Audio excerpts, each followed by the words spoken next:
A week since the schoolgirls disappeared, and shock that they ran away at all is matched only by incredulity that they managed to escape Britain so easily, 15 and 16-year-olds following a now well-rehearsed route to Syria. The question as to how, not just for the airline they travelled with, but authorities at home and abroad. British police had flown to Turkey, where the girls are known to have travelled to together last week. The hope was to intercept them before they crossed this border. But counter-terrorism officers now believe the three schoolgirls are in Syria. It's what their families had feared the most. We love her and she's our baby. We don't want her to do anything stupid. We know that she's sensible. She's a sensible girl. She wouldn't do anything. We're hoping that she wouldn't do anything that's going to put her in any danger. We want her and her friends to be safe. We want them to let us know that they're safe. We want them to come home. If they have crossed the border, the assumption is it was to join up with Islamic State militants, and that will raise the stakes in what has already become an international blame game, officials in Turkey claiming the British police were slow to raise the alarm. On the 17th of February, the three girls boarded a 12:40 Turkish Airlines flight from Gatwick to Istanbul.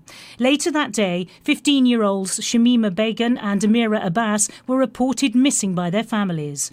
On the 18th of February, 16-year-old Kadisa Sultana was reported missing to police.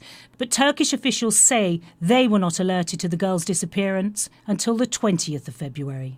A country such as Britain, renowned for Scotland Yard, has not closely followed three girls about whom there were previous allegations.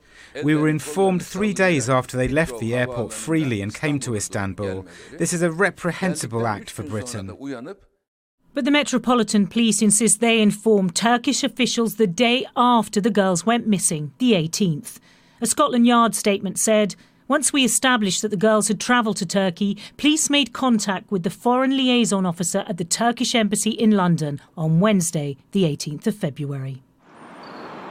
The embassy has made no comment about that claim or what, if anything, it did with the information. But Ankara is sensitive to the charge that it is not doing enough to stop people travelling to Syria via its borders. British and Turkish officers have been liaising on the ground to find the girls, but that search has just taken on a whole new dimension, spreading into different and very dangerous territory. And the question remains, if there had been better cooperation and information sharing in the first place, might that have prevented the British teenagers from getting to where they are now? Michelle Clifford, Sky News.